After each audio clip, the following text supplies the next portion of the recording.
समाज साहित्य का करे अनुकरण, साहित्य समाज का है दर्पण। साहित्य के महत्व को बढ़ाने के लिए नोएडा स्थित मार्वा स्टूडियो में 3 दिवसीय 9वां ग्लोबल लिटरेरी फेस्टिवल नोएडा 2023 कार्यक्रम के दूसरे दिन के पहले सत्र में साहित्य व्यक्तिगत और सामूहिक पहचान को आकार देने में कैसे योगदान देता है, इस विषय पर बातचीत के लिए सेमिनार को शानदार तरीके से आयोजित किया गया। भारतीय संस्कृति के अनुसार दीप प्रज्वलन और गणेश वंदना के साथ कार्यक्रम की शुरुआत की गई।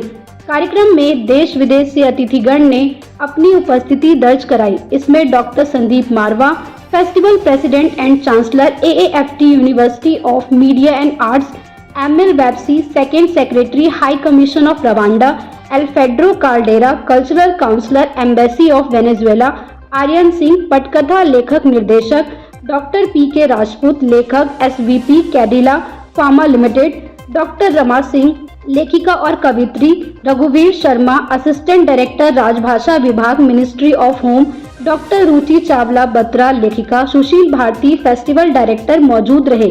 कार्यक्रम में पुष्पगुच्छ भेंट कर अतिथिगण का स्वागत किया गया। फूड फेस्टिवल से कार्यक्रम की शुरुआत हुई, जिसमें रवांडा और वेनेजुएला के प्रसिद्ध क्यूजन का प्रदर्शन हुआ और अतिथिगण द्वारा इसका जायका लिया गया। Doctor Sandeep Marwah, festival president and chancellor AAFT university of media and arts ने सभी लोगों का शुक्रिया अदा किया और कहा, लेखन सर्वोत्तम अभिव्यक्ति है। हर किसी की अपनी कहानी होती है और लिखना शुरू करने का सबसे अच्छा तरीका अपनी कहानी लिखना शुरू करना चाहिए। आप शायद एक किताब लिख रहे हैं, लेकिन सच्चाई यह है कि आप अगली पीढ़ी के लिए इतिहास भी लिख रहे हैं। बता दें कि कार्यक्रम में दीनदयाल उपाध्याय फोरम अतिथिगण द्वारा पोस्टर लॉन्च किया गया। साथ ही डॉक्टर रुचि चावला बत्रा द्वारा लिखी किताब द टाइमलेस विजडम ऑफ लोजी रेकी का पुस्तक विमोचन भी किया गया। कार्यक्रम में उपस्थित अतिथिगण ने भी साहित्य पर अपने विचारों को व्यक्त किया और स्टूडेंट्स को मोटिवेट किया। कार्यक्रम के दूसरे हॉल में AAFT school of still photography students द्वारा फोटोग्राफी एग्जीबिशन कार्यक्रम का आयोजन किया गया। वहां मौजूदा अतिथिगण द्वारा एग्जीबिशन कार्यक्रम का उद्घाटन किया गया। कार्यक्रम में फोटो तत्व का पोस्टर लॉन्च किया। बता दें कि जिसमें स्टूडेंट्स की क्रिएटिविटी और उनके कामों से सभी गेस्ट बहुत प्रभावित हुए और स्टूडेंट्स की खूब सराहना की। बता दें कि मौजूदा अतिथिगण ने डॉक्टर संदीप मारवा द्वारा किए गए कामों की खूब प्रशंसा की। कार्यक्रम में उपस्थित अतिथिगण को फेस्टिवल मोमेंटो देकर सम्मानित किया गया। सुशील भारती, फेस्टिवल डायरेक्टर द्वारा कार्यक्रम में उपस्थित अतिथिगण और स्टूडेंट्स का आभार व्यक्त किया गया। लिटरेरी फेस्टिवल का क्या कुछ कहना चाहिए, कैसा क्या माहौल है? अभी हमने 9वें ग्लोबल लिटरेरी फेस्टिवल नोएडा 2023 के दूसरे दिन का पहला कार्यक्रम बड़े भव्य तरीके से खोला है और आज भी हमारे पास यहाँ पर रवांडा से, वेनेजुएला से और दूसरे देशों से बहुत सारे राजदूत यहाँ पहुँचे हैं। कार्यक्रम का सब्जेक्ट भी बहुत ज़बरदस्त था कि माहौल जो है, लिटरेचर जो है वो एक आदमी की ज़िंदगी के ऊपर कैसे प्रभाव डालता है। मंच पर सुशोभित सभी महानुभवियों ने बड़े खूबसूरत तरीके से अपने अपने विचार रखे। उसके बाद हमने अभी AAFT school of still photography की जो एग्जीबिशन है उसका इनॉग्रेशन किया। ये सभी चित्र वो हैं जिन्हें देश भर या दुनिया भर के किसी न किसी कंपटीशन में सम्मानित किया गया है और कल की तरह आज भी बहुत अच्छी रौनक लगी हुई है और बहुत जोश है। बहुत सारी नई चीज़ें सीखने को मुझे खुद मिल रहा है। तो मुझे लगता है कि इसका प्रभाव जो है वो हमारे स्टूडेंट्स के ऊपर भी बहुत अच्छे तरीके से पड़ेगा। जहाँ तक मुझे लगता है कि शाम तक इस पूरे माहौल को संभालना मुश्किल हो जाता है, क्योंकि इतना इंथुसियाज्म, इतनी एक्साइटमेंट और इतना बड़ा प्रभाव पड़ रहा है। जो सुनेंगे वही आप करेंगे, ये बड़ी पुरानी थ्योरी है और इसीलिए अच्छे लोग आकर जब अच्छी बातें यहाँ कर रहे हैं तो मुझे ये यकीन है कि जो आज भी 5,000 सुनने वाले लोग हैं विभिन्न कार्यक्रमों के अंदर, वो यहाँ से एक बहुत खूबसूरत सामाजिक जो मैसेज लेके जाएंगे, उससे हमारे देश में एक फिर से Nai Roshni जगेगी। Sir, what would you like to say about this event? How's your feeling?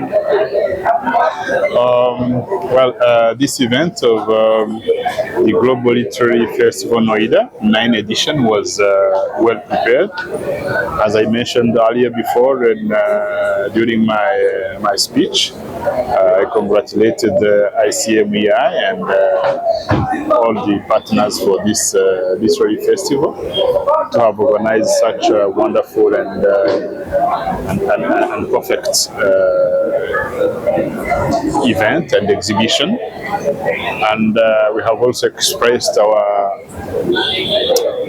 ideas and feelings when it comes to literature, the importance and the role of literature, especially when it comes to students, especially students like you who are in such a school of art, creative arts.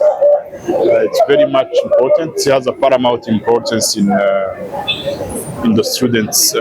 शुरुआत करते हैं, अगर हम मध्यकाल के भक्त कवियों से ही करें, कबीर को ले लें। कबीर ने जाति पाति से विभाजित समाज के बीच में अपना संदेश दिया। छोटी सी 2 पंक्तियां मैं आपको सुनाता हूं। जाति न पूछो साधु की, जाति न पूछो साधु की, पूछ लीजिए ज्ञान। मोल करो तलवार का, पड़ा रहने दो म्यान। तो ये जो 2 पंक्तियों में ही आप देखें कि समाज को विभाजित करने वाली जो जातीय मानसिकता है, उस पर कैसा प्रहार किया गया है। ये तो एक बात हुई। धार्मिक रूढ़ियों को लेकर के साहित्य में अगर हम बात करें, कबीर से ही हम शुरुआत करते हैं, क्योंकि कबीर एक ऐसे साहित्यकार रहे हैं जिन्होंने लगातार प्रहार किया है रूढ़ियों पर।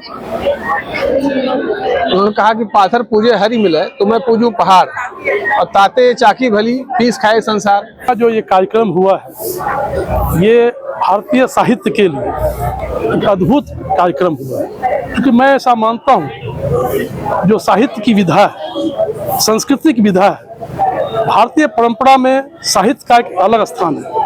और हम सदियों से सुनते आ रहे हैं साहित्य समाज का दर्पण है। तो सामाजिक, राजनीतिक, शैक्षणिक, आध्यात्मिक जो भी क्रांति हुई है, मैं ऐसा समझता हूँ कि भारत में आज साहित्यिक क्रांति की ज़्यादा आवश्यकता है, क्योंकि साहित्य की क्रांति होना आवश्यक है। क्योंकि जब हम साहित्य से जुड़ते हैं तो समाज से जुड़ते हैं और देश से जुड़ते हैं, विकास से जुड़ते हैं। विकास की अपनी एक अलग प्रक्रिया है। साहित्य, समाज और संस्कृति का एक अलग समन्वय है। इतिहास जो होता है वो पोइट्री एंड प्रोज में होता है, और जिसका इतिहास का जो अध्ययन करता है उसका फ्यूचर हमेशा अच्छा रहता है। कारण मैं हमेशा ये मानता हूँ, बिकॉज मैं इतिहास का स्टूडेंट रहा हूँ, हिस्ट्री ऑलवेज रिपीट्स इटसेल्फ। तो जिसको इतिहास के बारे में नॉलेज होती है वो फ्यूचर में कम मिस्टेक्स करता है। और साहित्य जो होता है उसको बहुत खूबसूरती से, उसी इतिहास को जो बोरिंग तरीके से न्यूज़पेपर्स बताते हैं, उसी को खूबसूरत तरह से उसका वर्णन जो है वो साहित्य करता है। और साहित्य हमेशा जीवंत रहता है। तो यहाँ पे आके बहुत जीवंत फील हुआ, अच्छा लगा। संदीप मारवा जी को मैं बहुत बधाई देना चाहूँगा और सारे स्टूडेंट्स को मैं बहुत बधाई देना चाहूँगा। मतलब it's really they are very fortunate to be in such a place over here. तो मेरी तरफ से बहुत बहुत शुभकामनाएं। सबसे पहले तो हार्दिक शुक्रिया करना चाहूँगी संदीप मारवा जी का, जिन्होंने ये अपॉर्चुनिटी दी मुझे यहाँ ग्लोबल लिटरेचर फेस्टिवल में आमंत्रित किया और अपॉर्चुनिटी दी कि मैं अपनी फर्स्ट बुक का लॉन्च इतने बड़े प्लेटफॉर्म पे कर सकूं। यहाँ बहुत देशों के डिग्नेटरीज प्रेजेंट हैं और बहुत पढ़े लिखे एजुकेटर्स, डिफरेंट फील्ड से प्रोफेशनल्स सभी प्रेजेंट हैं। बहुत अच्छा माहौल है and there is a vital group of students to encourage everybody, to hear everybody out patiently. Food festival का भी इनॉग्रेशन हुआ है, जहां बहुत बच्चों ने दिल से एक नई कंट्री के फूड के साथ एक्सपेरिमेंट किया और हम सबको टेस्ट कराया। आपको क्या लगता है कि आज के समय में लोगों के जीवन में साहित्य किस तरह से समाज में प्रभाव डाल रहा है? देखिए, साहित्य का प्रभाव तो पड़ता है, आप साहित्य से जुड़े हुए हैं तो। क्योंकि मुझे ये पता है कि जब मैं 13 वर्ष की थी और हाई स्कूल कर रही थी, उसके पहले मैंने पूरा प्रेमचंद साहित्य पढ़ लिया, अमृता नागर को पढ़ लिया, गुरुदत्त को पढ़ लिया। क्योंकि जब आप अच्छा साहित्य पढ़ते हैं तो अच्छे विचार बनते हैं।